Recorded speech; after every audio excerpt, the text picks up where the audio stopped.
already manifested their presence here in Cote d'Ivoire, and they're ready in promoting the manufacturing of cars made in Africa and made in Cote d'Ivoire. And we also recall what happened last November, talking about the Canex, which is the creative industry event, which was a success, and there were many actors from the international and the regional that were present. And during this coming November, there will also be a specific collateral for everything that has to do with arts. There were projections that were also given to bring us to get to know what is happening in that specific sector and how it will be also in the ITF. There's a process going on. We are in 2023 and we need to prepare 2025. And we are working around Afrexim Bank, the AU, the IFC-FTA Secretariat, and we also have the FD, and there are other institutions talking about our technical partners that are also helping us, and they also they were also able to say a word during the meeting. And we are planning on hosting the 6th Advisory Council meeting. Again, without going into details, this is what I was able to summarize from what we did this morning. And as again I mentioned, it was presided by the President Obasanjo on the perspectives when it comes to respecting the commitment of the Cote d'Ivoire government towards hosting the ITFs. When it comes to the issue with the embassies, again, I can reassure we have the Ambassador Mochanga and his commissioner at the AU. We have the Embassy Council. And again, as we mentioned, all the ambassadors will be invited to this event. The Foreign Ministry is also part of the piloting committee. And I can reassure you that in the coming month, the information will be shared, and all the ambassadors that were accredited to Cote d'Ivoire and those representing the state in other countries, and this to help all the private sectors within Africa to be mobilized for the success of this important event, which cannot be done without those outside the framework of those diplomatic channels. Again, as you can see, we have the presence of the commissioner of the African Union on the table. Coming back on the issue on the women, it was an initiative coming from our head of state to promote trade. When we talk about promoting trade, we are working towards suppressing tariffs, barriers, and when we talk about suppressing these tariffs, we're actually talking about how we can cancel some of these barriers and help the women and the youth to actually trade within countries and going across countries.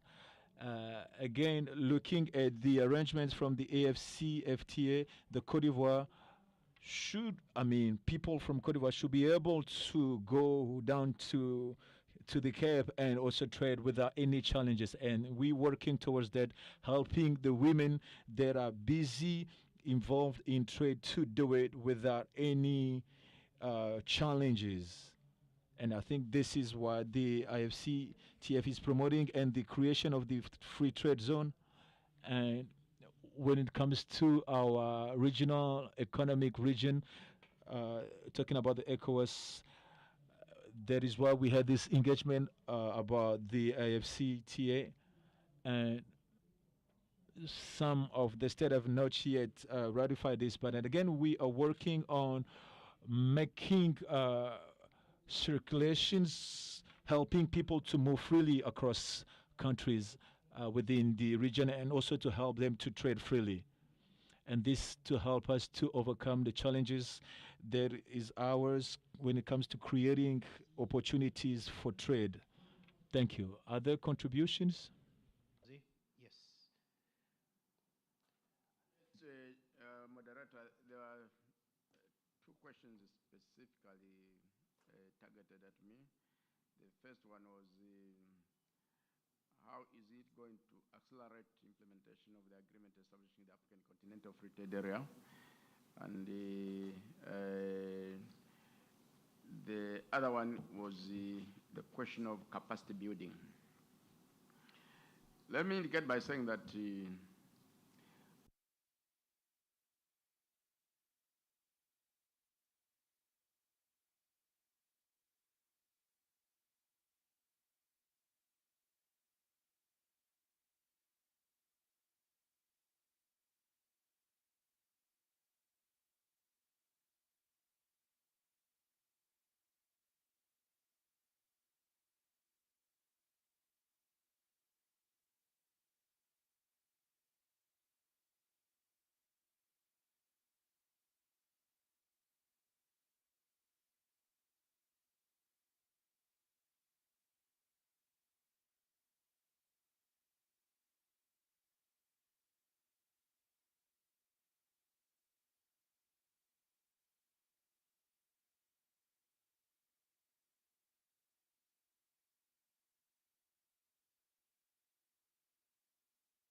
Et so when Rwanda, we have the alors, Intra-African Trade Fair this year, quand nous aurons la we are France going to cette have année, a program nous focused aurons on un women, programme qui which is sera women focalisé sur in les femmes, processing. Under the intitulé Les femmes dans le processus, afin que nous puissions obtenir des histoires de comment les femmes ont pu se rendre capables de participer au traitement. Nous allons avoir aussi un programme sur les femmes dans, euh, dans l'exploitation minière. Comment les femmes produisent des bijoux. Especially in the jewelry industry. But we do not have the capacity to add value to that. So we have teamed up with the African Business Council to set up training centers across Africa for women in mining to give them the capacities. So that is going to be a source of information on capacity building activities. Then again, teaming with the African Export-Import Bank and a social enterprise called the Africa E-Trade Group. We're also capacitating the youth who are interested in coming up with the youth startup operations. Again, that's an element of capacity building. And among the youth, we've got young girls who are also going to be women in the future. So capacity building is very much a component part of the Intra-African Trade Fair series. Thank you. Merci, Excellence. Je pense que Madame Diora voulait intervenir parce qu'on a parlé de la ZLECAF. Vous avez la parole. Thank you very much, Honorable Minister, President, and Commissioner, ladies and gentlemen. Mine, I'll just focus on two key areas. The issue of the theme of the year, as has been mentioned by the Commissioner, is accelerating the AFCFTA. We do have now what we call the Guided Trade Initiative. As you may be aware, the start of trading was commissioned by the Assembly of Heads of States and Government at the beginning of last year, January 1st, 2021, actually, not even last year. And we now have the Guided Trade Initiative, and we have a number of countries that have already joined the initiative. And also, Côte d'Ivoire has shown interest to also join that initiative, which is also looking at both trading services now. And we hope that that will also enhance our trade. We also have a protocol that is being negotiated on women and youth in trade. And the element is that our heads of states and government felt that there was need to ensure that women who are marginalized are also participating fully in the AFCFTA. So we have those two components that are key, that it's hoped will also increase intra-African trade. And of course, as you've heard, the theme of the year is involving also the AFCFTA, and being a flagship project of the African Union, we also hope that this will enhance what we are able to trade among ourselves and increase the trade among African countries. Thank you very much. Merci beaucoup. C'était la dernière question. Donc, si le président d'Afrexim Bank a un mot à dire, on va encore l'écouter. Sinon, on va clore cette session.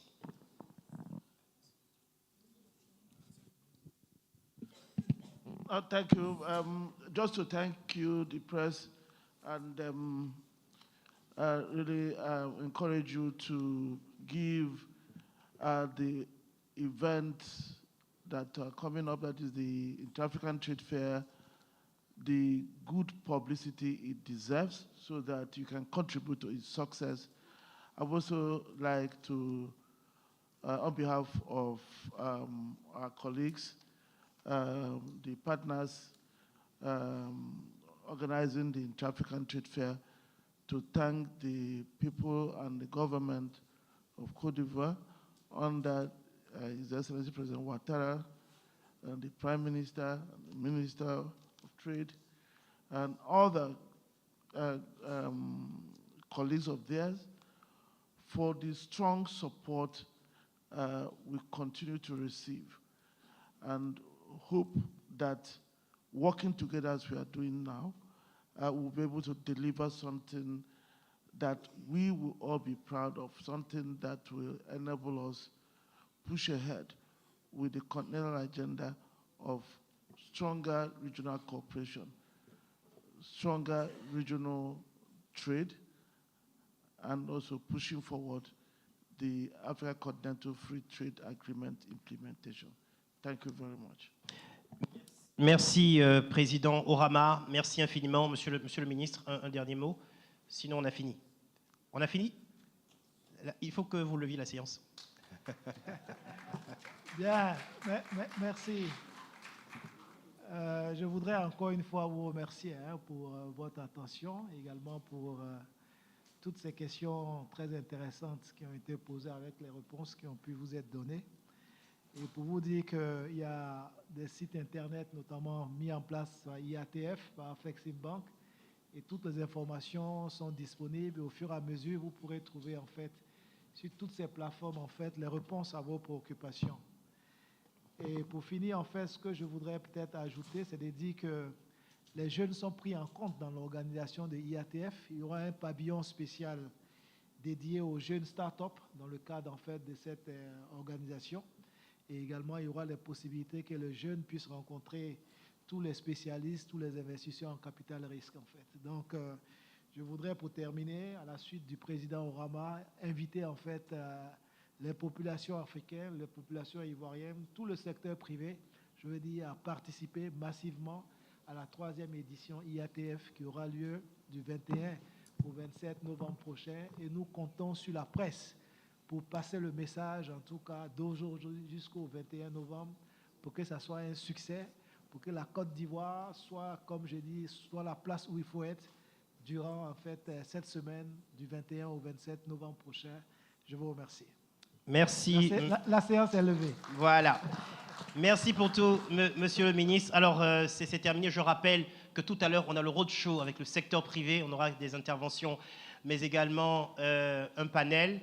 Merci infiniment. Et merci à la presse. Est-ce que le comité consultatif est satisfait? Oui. Est-ce qu'il y a un impact chaque année de IATF? Oui. Est-ce que la presse doit faire le relais? Oui. Nous comptons sur vous. Merci infiniment. Monsieur le ministre, mesdames et messieurs, many thanks. Thank you.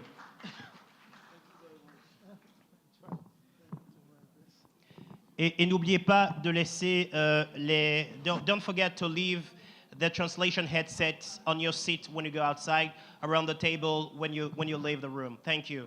N'oubliez pas de laisser les casques de traduction sur place, s'il vous plaît. Merci.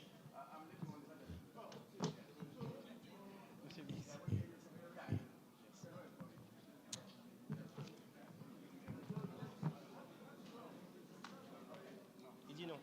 Donc, tu es. Vous demandez à ceux qui sont déjà là pour le Roadshow.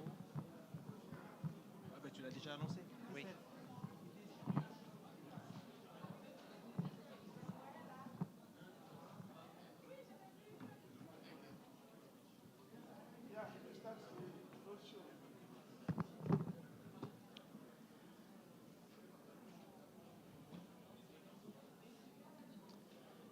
Et tout à l'heure,